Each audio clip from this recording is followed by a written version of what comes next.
Hi guys, today is such an exciting day because we are doing, how do I say it? This is content for my heart. This is my child. I'm so excited.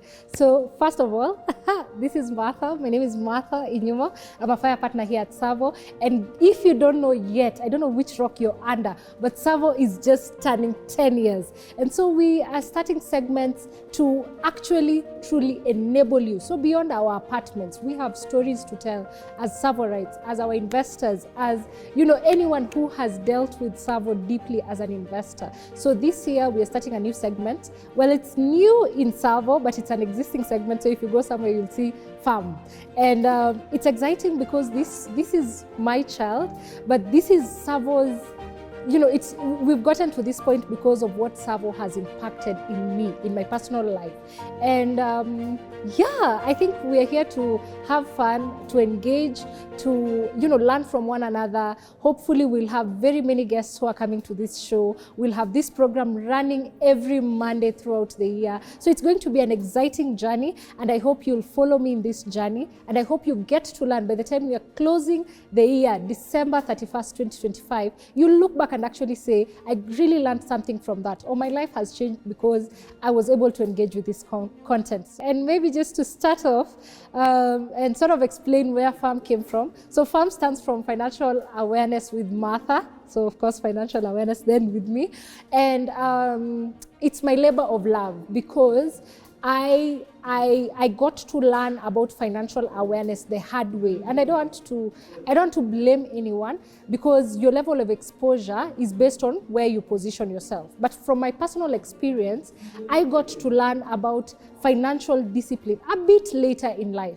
For sure, quite early for other people, but like if I state when I started talking about finance and financial awareness and just, how to mitigate bad habits that sort of remove you from the journey towards financial independence, someone might sit and say, I got to learn it a bit early because I was able to start working when I think I was 19.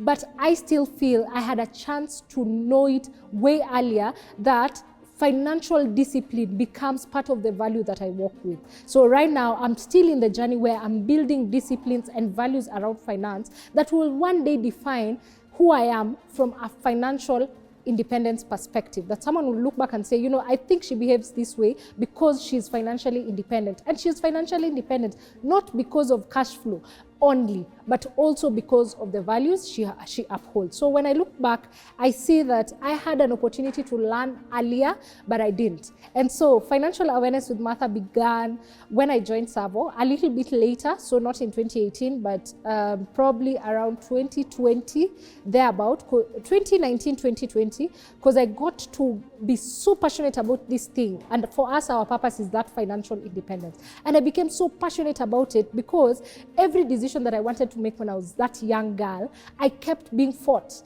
I was around great mentors, Leonard Mcharo, Emily Mcharo, Jacqueline Masharia. These people really raised me because you can imagine I'm stepping into this new arena. I'm 19 years old, so I have all the dreams in my head, but they were able to sort of not limit my growth, but package me in a way that prepares me for what is to come. And so when I got here and I sort of got a grip of what financial independence is or was, I became very passionate about it, and I realized I need people to know this sooner. I need everyone in my life to sort of understand the importance of becoming financially independent, and not when you're 70, 80. No. The importance of actually building wealth even while you're young. And so that's how Financial Awareness with Martha began. And the story of Financial Awareness with Martha is very interesting because the reflection that I have back was when I was back in high school. I was in Lugulu Girls National School.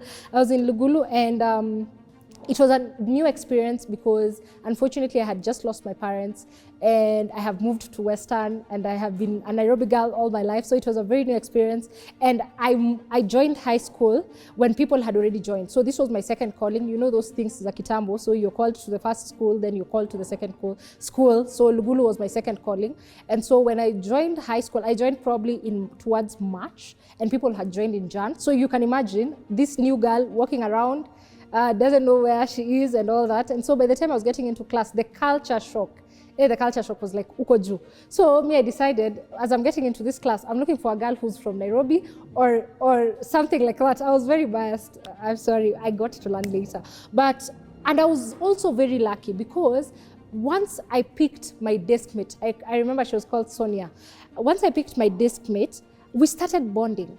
Sonia was an exchange student, so she was not a student from Kenya. She was Kenyan, but she was not a student from Kenya. She had lived in China and she had come to Kenya, and Lugulu girls used to take like students who can't speak Swahili, because Swahili wasn't, I don't know if it wasn't mandatory, but it wasn't like a core, like core study that you're doing. And so she was picked for the exchange program. So I sat with Sonia, and after second term, Sonia is telling me, by the way, when you get pocket money, you save, so that when you go home, you're able to cater for your needs. And me, I'm there wondering, what do you mean? I'm in Form 1.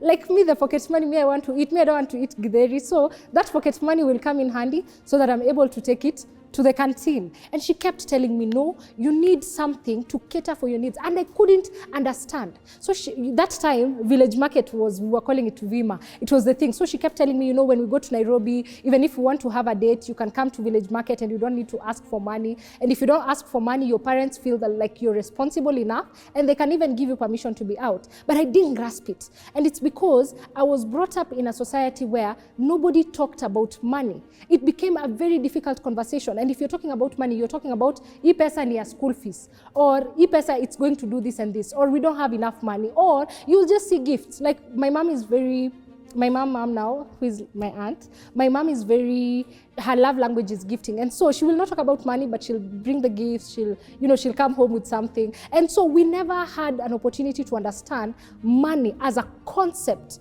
or rather as as something that you need in your journey towards financial independence. And so whatever Sonia kept telling me, I was wondering, what are those things? And by the way, she left, we didn't finish with her Form 4, so all her knowledge about, sorting your own personal needs left with her, and I was there till Form 4. And when I finished Form 4, I was determined. I knew I wanted to do med, because in my mother's dying bed, she wanted me to be a physician or in medicine. So I knew after high school, I want to go and do medicine. And so I walked to University of Nairobi. And wakaniambia, mama, your grades are good, but this one, mathematics, unless you start from, there was something, like it wasn't a degree. I think I was to start somewhere, which didn't make sense. And I wasn't even to start medicine. I was supposed to do clinical something. Then I like a diploma. Then it was just a long story which didn't make sense because my grades were still getting me into university. So from the turn back in University of Nairobi, I decided, let me walk to Daystar. And you can imagine, when you're young, I don't say you're broke, but you do not fancy money that way. And so you wouldn't think I need to panda an Uber or something. Kwanza your time there was no Uber. So like I walked from University of Nairobi, I walked to Daystar Valley Road. I didn't know what I was going to do, but I knew my calling was there. And so when I got to Daystar, I told them what I'm passionate about. And that guy just told me, apply for this and this. And I didn't know. I applied for communications with IT. Did I know what that was?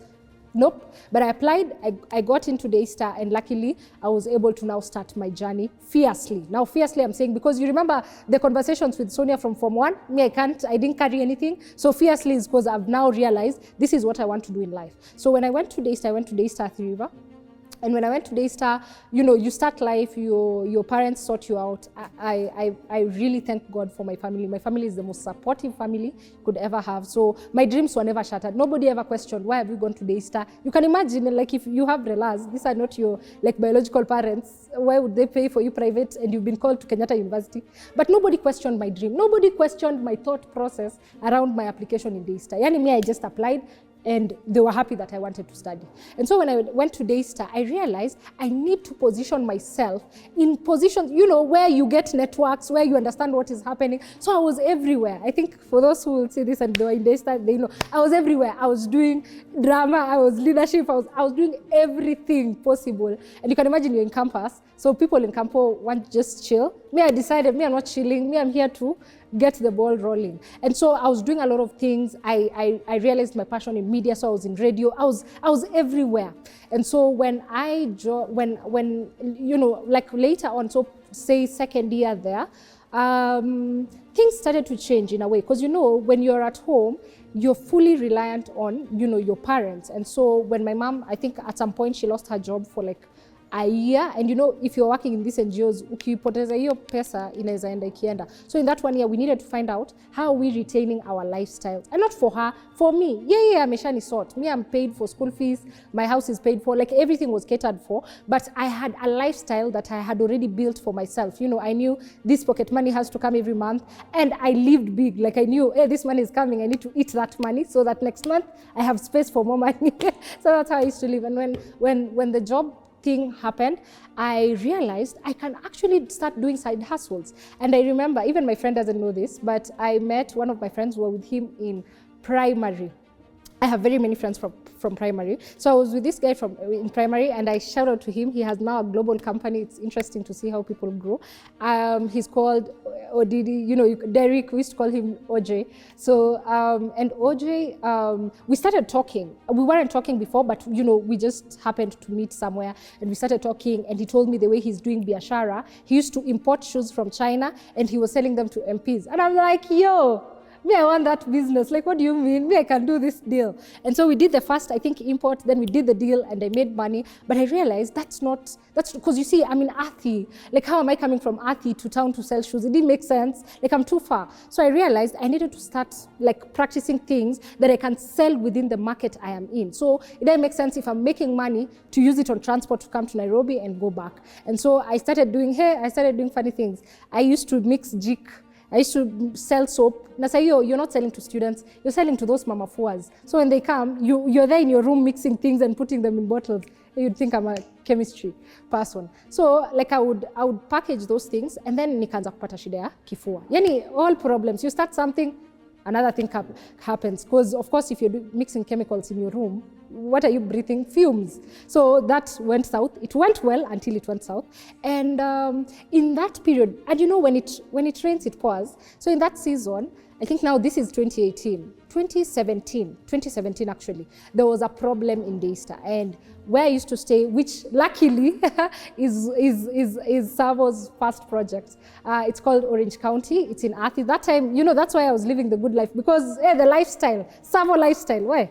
So when there was a challenge with students in Daystar in that particular in 2017, there was a dip in residents in Orange County, and that is how life is. You have to embrace life that way, knowing that there's a possibility that anything can happen, even the ones that you've planned the most. And so when there was a dip in students, Mcharo came that time. You know me, I just knew him as the owner of OC. So Mcharo came. He was trying to strategize and see how do we get this thing back.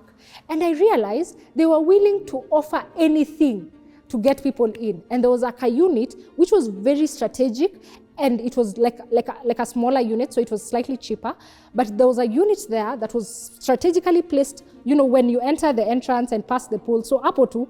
And if I had an opportunity to market for residents to these people, I was like, you know what, they can give me that unit. I start a business, and then, you know, along the way, they give me like probably like a 2 months break. I start running the business, and then I market for people who are coming to Daystar, whether you're a new student or you're looking to move outside, or you're in another apartment and you just want to be part of OC, because it was like a community. And so there was a lady called Grace. That time Grace was managing the OC. And so I told Grace, me, I'm a strategist. We can sit down and find a plan. And me, I was trusting. Me, I didn't know this was going to happen like that. So Grace came. She came all the way to Athi. We met. I told her, I have an idea. I can open a laundromat here, because there was no shop. The only shop was a Katak shop at the door. There was nothing else. So I told her, students don't like washing for themselves, and these people can afford like laundry services. I can open a laundromat here. You give me a 2 months break so that the business can peak, and I will be able to pay you and pay rent moving forward every month. And that's how I began, because me, I was pitching. Me, I didn't know if it was real. But before I pitched, so see, I've pitched for Grace and she has accepted. Then luckily, there was a foundation going on for young people. And that foundation was called Kate Actress Foundation. So Kate Actress, she had a foundation for young people. And Kate Actress had posted, so Maki, I've spoken to Grace. I don't know where I'm getting even a machine. Me, I've just spoken to Grace until we've made a deal. Kate Actress posted on her Instagram. She said, if you're a young person, you're a youth, you're looking for funding, I'm willing to support as long as you have a legitimate business. And I DM'd her. You can imagine those days, I didn't even have a following on Instagram. I was no one, but I DM'd her and I told her, this is my business plan, this is why I'm doing it, this is the target market I have, and guess what? I got funding. And that time, we were being given cash. So I was called, I got, I think 20K, like in cash.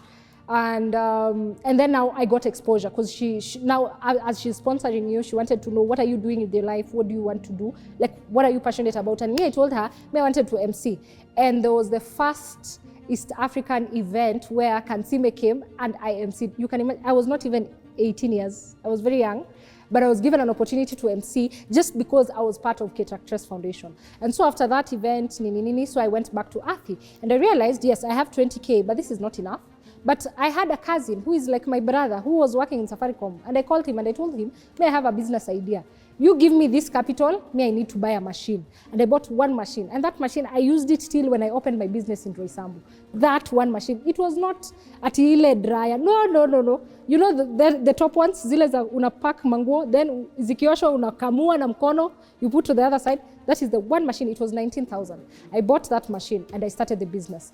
And that's how I got to understand that there are very many occasions where you can see an opportunity and make big out of it. However, if you do not have the mental capacity to understand the dealings of money, you will not go anywhere. Because you can imagine if I had that mindset that Sonia was giving me back in I don't know, those years when I was in high school, you can imagine what could have been of me. That if I had built that mindset, by the time I was leaving high school, guaranteed I would be a millionaire, a billionaire. I would have created a business that actually does not maybe even exist, or a solution for a business that is, a solution that is needed in the country. And so, as we start this journey of financial awareness with Martha, we are starting at a point of vulnerability that if you're not aware, don't be shy. Because I could have known about finance earlier, I could have known it about it later. There are people who know it when they're 13, there are people who know it when they're 40. There is no harm in knowing or not knowing. However, how dedicated are you to understand and pick lessons and ask the right questions to ensure that 5 years, 10 years down the line, as we are talking about Savo at 20, you are seeing what this information has done to you and to your personal financial independence journey. So it's going to be a great experience. We're going to share everything. We're all going to be vulnerable. I think we'll host as many people as possible here so that we are financially aware, but also the solutions we offer are beyond what you see about Savo. Because Savo, the AAA is just the trading good. But the story is in the financial independence. It is in your mind that you're able to influence your mind to think like an investor and not a buyer. So I'm so excited to see where this journey will take us. Every Monday you'll be seeing this episode. So yeah, ebu muone and stick with financial awareness with Martha. Till next time.